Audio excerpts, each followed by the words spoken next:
આવ્યા, અમે તમારી પાસે આવ્યા, એક મજાનું નાટક લાવ્યા, એક મજાનું નાટક લાવ્યા, અમે કામની વાતો કરશું, અમે કામની વાતો કરશું, અમે કામની વાતો કરશું, અમે કામની વાતો કરશું, સ્વચ્છતા હી સેવા કરશું, સ્વચ્છતા હી સેવા કરશું, સ્વચ્છતા હી સેવા કરશું. સ્વચ્છતા હી સેવા કરશું. અમે તમારી પાસે આવ્યા, અમે તમારી પાસે આવ્યા, એક મજાનું નાટક લાવ્યા, એક મજાનું નાટક લાવ્યા, એક મજાનું નાટક લાવ્યા. એક મજાનું નાટક લાવ્યા. અરે ભાઈ, આજે તો મારે મસ્ત તૈયાર થઈને બગીચામાં ફરવા જવું છે. અરે, આ મારા પર કચરો કોને ફેંક્યો? અરે, મારા બધા કપડા ખરાબ કરી દીધા. અરે યાર, આજે તો મારે મસ્ત તૈયાર થઈને બજારમાં શોપિંગ કરવા જવું છે, મોલમાં ફરવા. અરે રે રે રે, આ ઉપરથી કચરો કોને નાખ્યો? બધા નવા નવા કપડા બગાડ્યા. બોલો.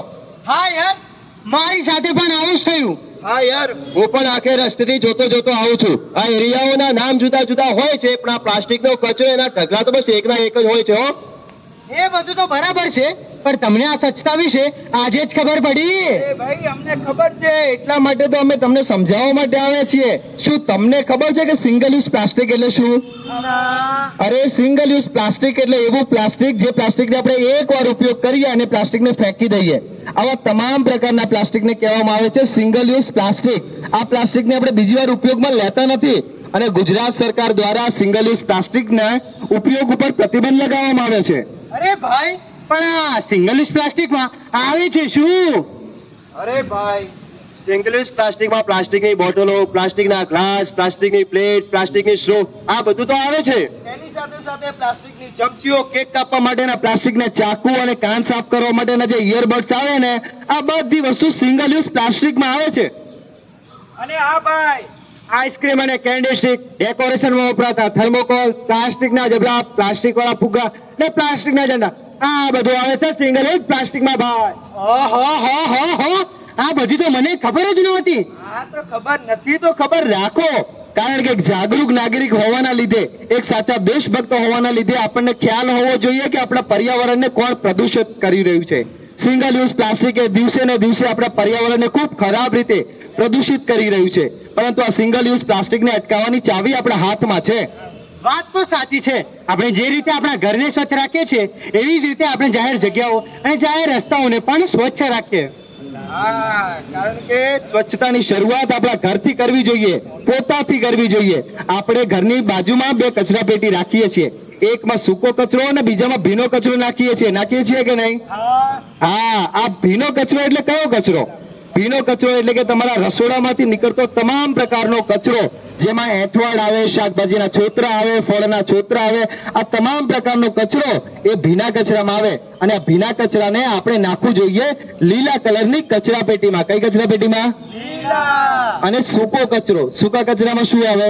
તમામ પ્રકારનું કાગળ, તમામ પ્રકારના પ્લાસ્ટિકનો જે કચરો ભેગો થાય એને કહેવામાં આવે છે સૂકો કચરો. અને સૂકા કચરાને આપણે નાખીશું વાદળી કલરની કચરા પેટીમાં. ખ્યાલ આવ્યો? કઈ કચરા પેટીમાં? વાદળી. હા, પરંતુ આ સિંગલ યુઝ પ્લાસ્ટિકને અટકાવવા માટે આપણે શું કરીએ? સૌથી પહેલા તો આપણે બજારની અંદર જે આપણે ચા નાસ્તો કરવા માટે બેસીએ અને જે સિંગલ યુઝ પ્લાસ્ટિક આપણે વાપરીએ છીએ, જેમ કે નાસ્તા માટે આપણે પડિયા વાપરીએ છીએ, પ્લેટો વાપરીએ છીએ, પ્લાસ્ટિકની ચમચી વાપરીએ છીએ, પ્લાસ્ટિકની પાણીની બોટલો, પ્લાસ્ટિકના પાણીના ગ્લાસ, ચા પીવા માટેના પ્લાસ્ટિકના કપ જે આપણે વાપરીએ છીએ, સૌથી પહેલા તો આનો ઉપયોગ આપણે બંધ કરીએ. અને હા ભાઈ, જ્યારે આપણે બગીચામાં બેઠા હોઈએ ત્યાં નાસ્તો કરી જ્યાં ત્યાં પડીકા ફેંકવા જોઈએ નહીં, તેને ડસ્ટબિનમાં નાખવો જોઈએ. અને રસ્તા પર પ્લાસ્ટિકનો કચરો અથવા બીજો કચરો હોય તેને ભેગો કરી યોગ્ય જગ્યાએ નિકાલ કરવો જોઈએ. ભાઈ, હા, અને જો કોઈ કચરો ફેલાવતો હોય તો તેને રોકવો જોઈએ અને સમજાવવો જોઈએ. બિલકુલ સાચી વાત છે. અને હવે તો શ્રમદાન થકી આપણે સ્વચ્છતાની અંદર આપણું યોગદાન આપી શકીએ છીએ. શ્રમદાન એટલે કે આપણે આપણી ઈચ્છાથી નક્કી કરીએ કે કોઈ પણ જગ્યા, આપણા ઘરની આસપાસની જગ્યા, કોઈ વ્યવસાયના આસપાસની જગ્યાને આપણે જાતે સાફ સફાઈ કરીએ. એના માટે બનતું આપણે આપણો સમય અને શક્તિનું કરીએ દાન, જેને કહેવામાં આવે છે શ્રમદાન. અને શ્રમદાન થકી આપણે આપણા ઘરની આસપાસની જગ્યાએ, આપણા વ્યવસાયની આસપાસની જગ્યાને સ્વચ્છ અને સુંદર બનાવી શકીએ છીએ. અને એનો ફાયદો અંતે આપણને જ છે. અરે ભાઈ, પણ આ ફાયદો કેવી રીતે? અરે ભાઈ, ફાયદો તો ખરો જ ને. જો આપણે સ્વચ્છતા રાખીશું તો આપણો વિસ્તાર સ્વચ્છ અને સુંદર દેખાશે, જેના લીધે મચ્છરો પણ નહીં થાય અને આપણે બીમાર પણ નહીં પડીએ, જેથી કરીને આપણા હોસ્પિટલના ધક્કા, હોસ્પિટલના બિલ, આ બધું તો બચશે જ ને. બિલકુલ સાચી વાત છે, પરંતુ સ્વચ્છતા માટેની માત્ર વાતો કરવાથી સ્વચ્છતા થવાની નથી. આ સ્વચ્છતાના વિચારોને આપણા રોજિંદા જીવનમાં આપણી નાની નાની ટેવો એવી બનાવવી પડશે જેના થકી આ સ્વચ્છતા થાય અને ચારે બાજુની ગંદકી દૂર થાય. તો એના માટે આપણે બધા જ સંકલ્પ લઈએ અને સ્વચ્છતા રાખવા માટેના આ ઝુંબેશમાં આપણે પણ એક જાગૃત નાગરિક અને સાચા દેશભક્ત હોવાના લીધે આ સ્વચ્છતાની ઝુંબેશમાં, સ્વચ્છતાના અભિયાનમાં આપણે આપણું પણ યોગદાન આપીએ. તમામ લોકો અહીંયા આગળ આવી જશે, આવી જાઓ. સૌથી પહેલા તો આપણે આપણા ઘરને સાફ રાખીએ, આપણો જ્યાં વ્યવસાય છે, જ્યાં નોકરી છે, જ્યાં ધંધો છે, એ જગ્યાને સાફ રાખીએ. અને એના માટે આપણે નાનો નાનો પ્રયત્ન કરશું તો આ ગંદકી એ તરત દૂર થશે. ગંદકી એ નાનો વિષય નથી, બહુ જ મોટો વિષય છે. એમાં હજાર હાથે બધાએ થોડો થોડો સપોર્ટ કરવો પડશે તો જ ગંદકી દૂર થશે.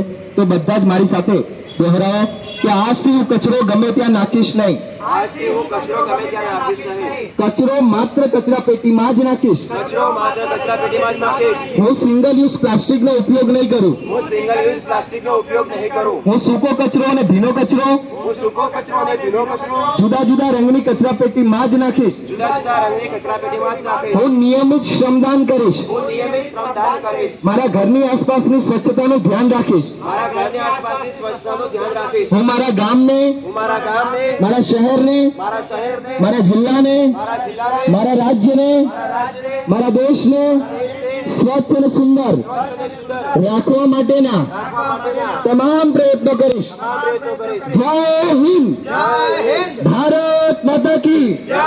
ભારત માતા કી. જય.